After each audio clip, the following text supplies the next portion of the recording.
I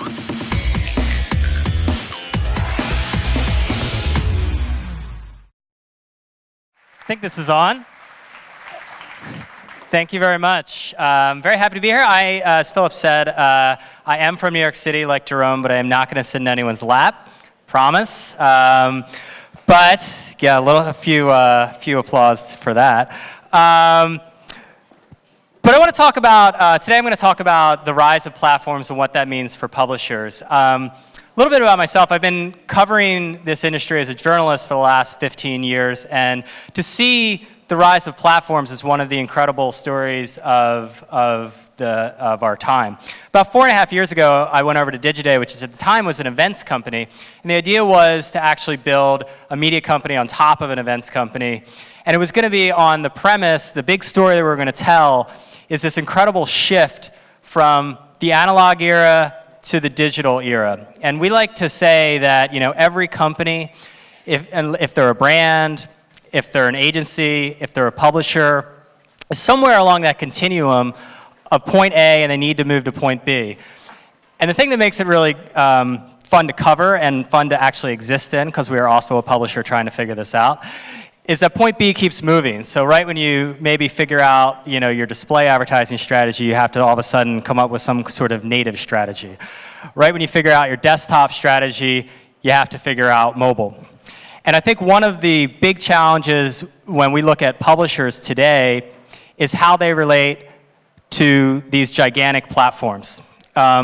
Because platforms present both an opportunity and a threat, honestly. And when we're talking about platforms, I think it's good just to quickly set like what exactly we're talking about. Because we look at the media world at Digiday like very simple. I mean, there's brands and agencies on one side, and there are publishers on the other side.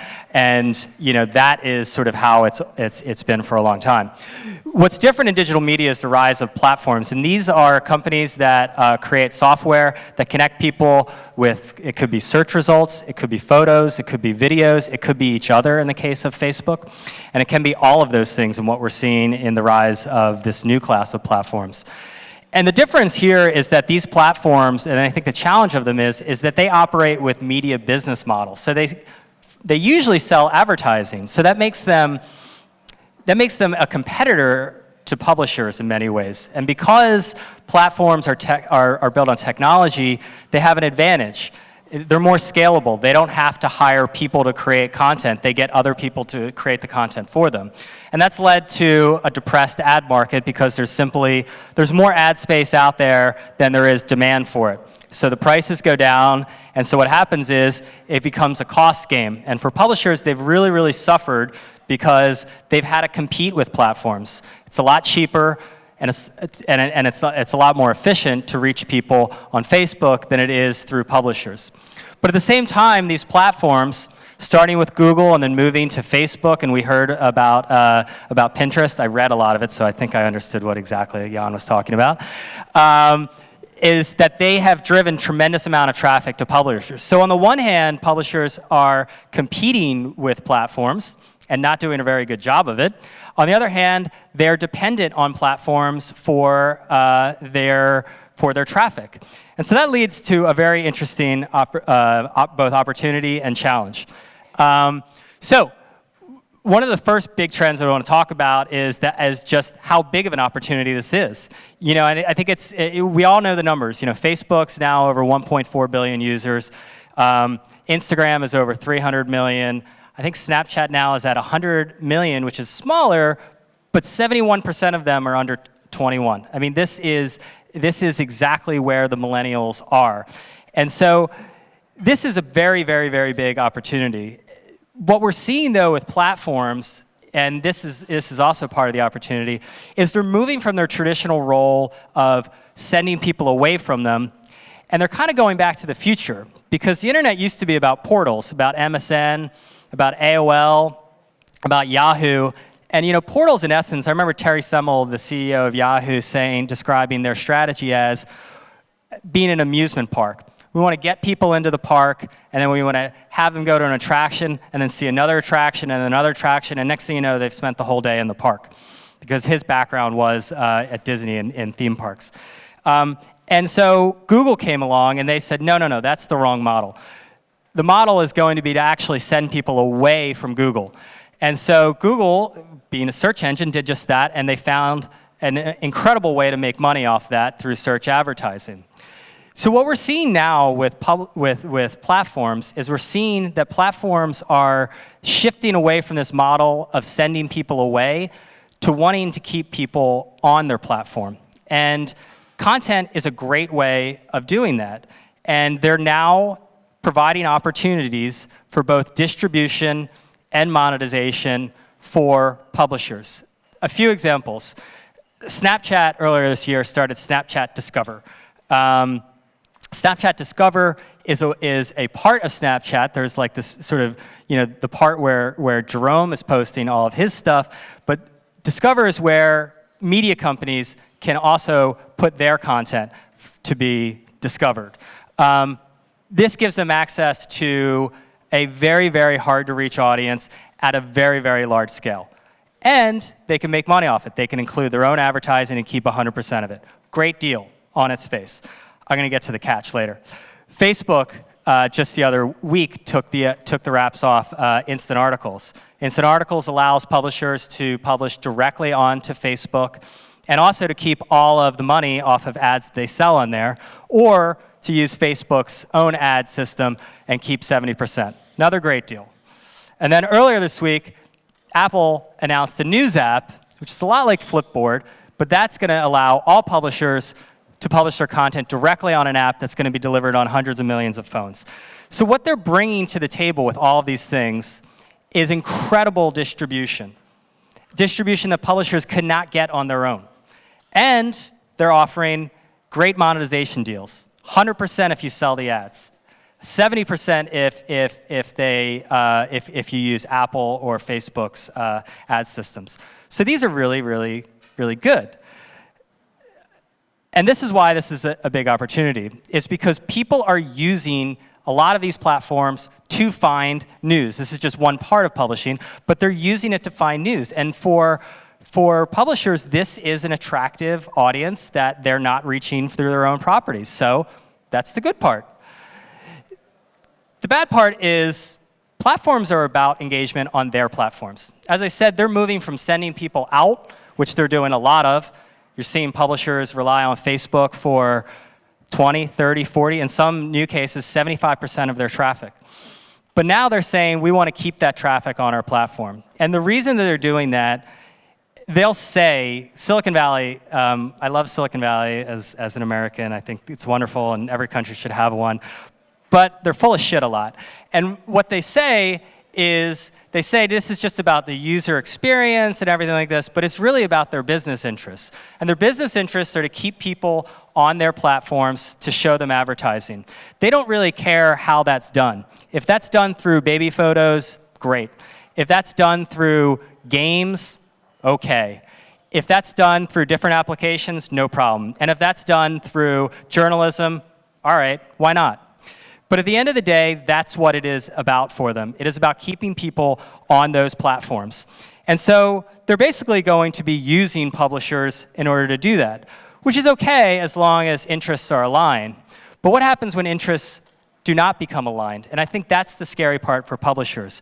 Right now, Facebook, Snapchat, they're offering, and Apple, they're offering incredible deals to publishers on their face. But they have a history of pulling the rug out from partners when it serves their interests. So, small example, when we talk about platforms, sometimes we think this is all new. You got to go back to Google, and Google is the first real platform with its search engine. There was an entire class of publisher that was built up on the basis of SEO and optimizing for different searches. Demand media had an unbelievable amount of sites, basically just premised on search keywords. So you would literally search on anything, even how to boil water. There's a surprising number of people who apparently turned to Google to figure out how to boil water. And if you did, you would get a result that from demand media, and demand media was making actually a lot of money off this. Well, Google just changed their algorithm, and it eviscerated the company. Facebook for a while was finding that games was a very effective way for them to keep people on their platform. Zynga became a very large company on the basis of games like Farmville. Pretty soon, Facebook decided that those games were annoying to users and spammy. And Facebook basically just cut them off from their users. And I think the lesson of this is it's never good to rent. It's always better to own. So when publishers are thinking about platforms, they have to be very realistic about this, and I think marketers too, because you're not owning your audience. You're renting Facebook's audience, and at the end of the day, Facebook is going to do what's in Facebook's interests. And Facebook has a history of screwing up when it comes to publishers. Right now they have instant articles and everyone is going crazy about them, but they already tried this with Facebook Editions, and that went nowhere. It failed. Apple, same way. I mean, Apple now has this news app, but they used to have this newsstand that was just shoving publishers buried into this other app, and it hurt publishers' growth on mobile. So I think it's instructive to look at one of the cases of the power of platforms when it comes to publishers and the downside. This chart shows you Upworthy. Does anyone know Upworthy?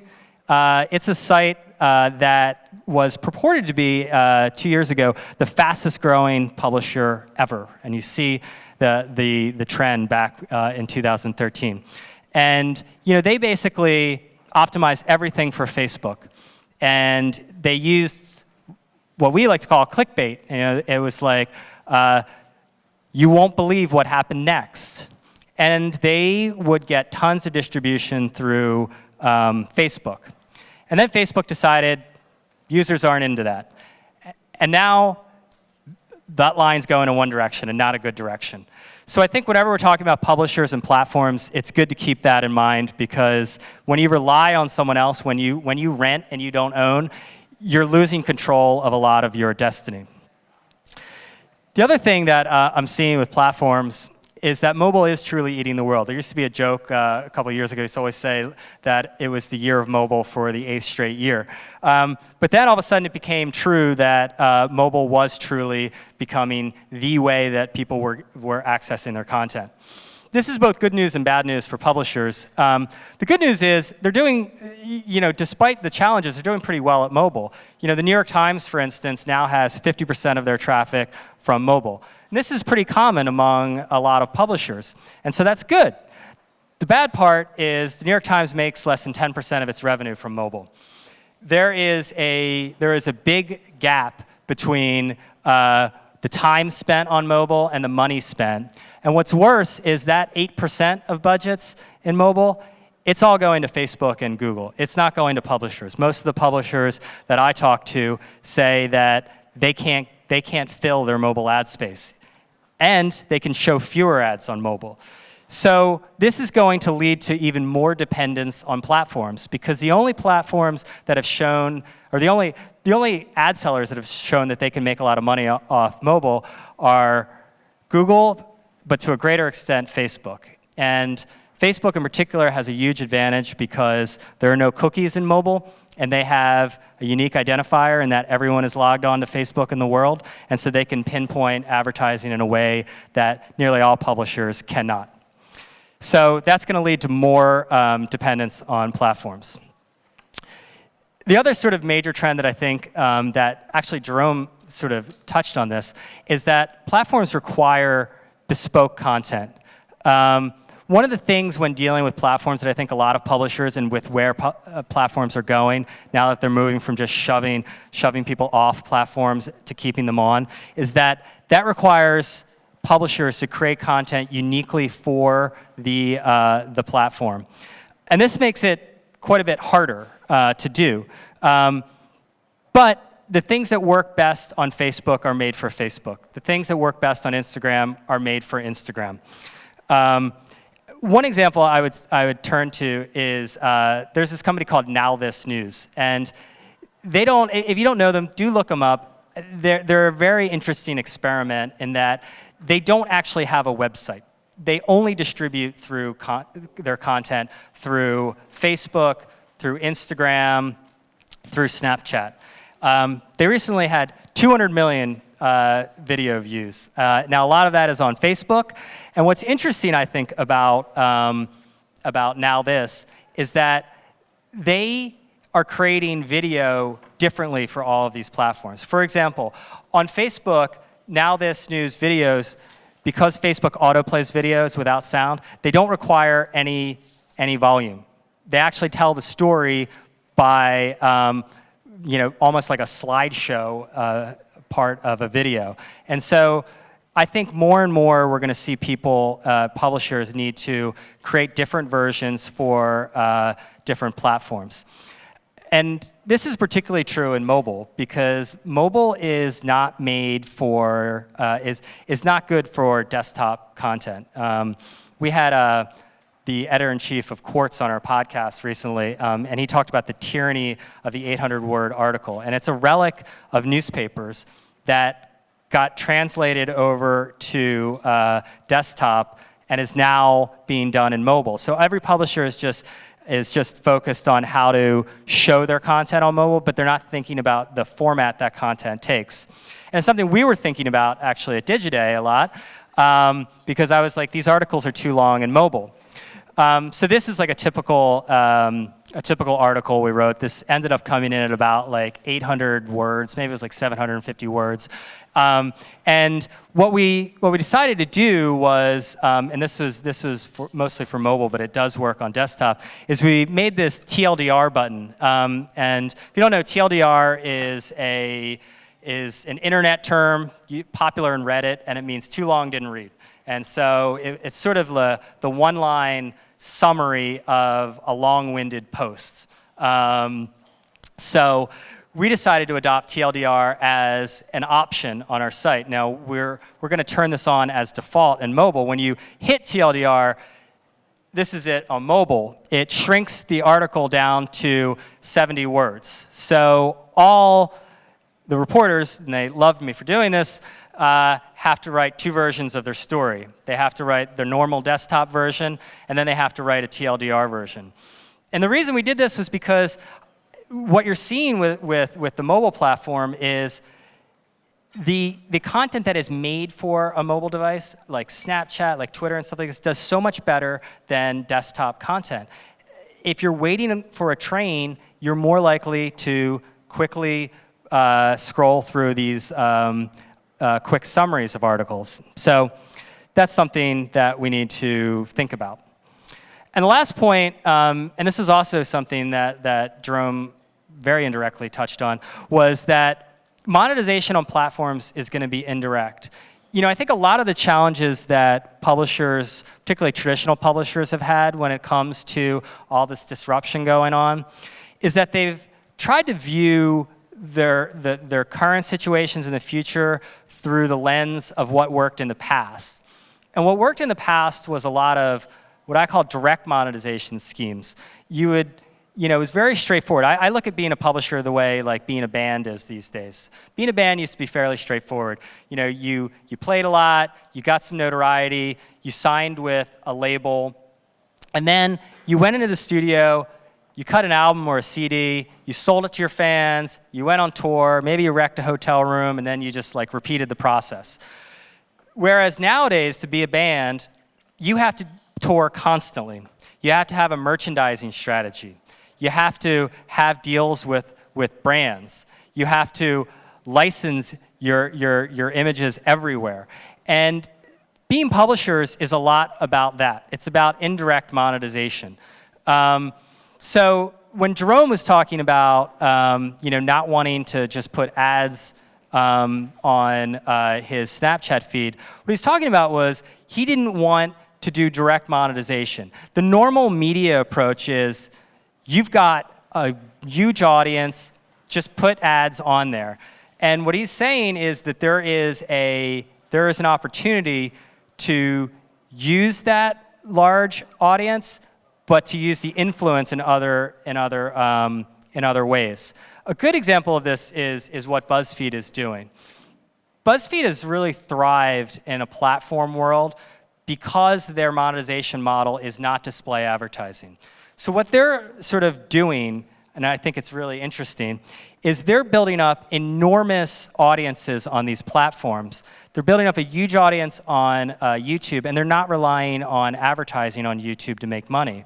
Instead, they're using that large aggregated audience in order to introduce sponsored content to people. And it's somewhat, I mean, it's related, but it's really a different way of looking at how to make money off platforms. Because too often, I think people just go to, okay, well, we could just monetize the way we've always monetized before, which is put ads up. And sometimes that's going to be the case, but a lot of times that's not going to be the case.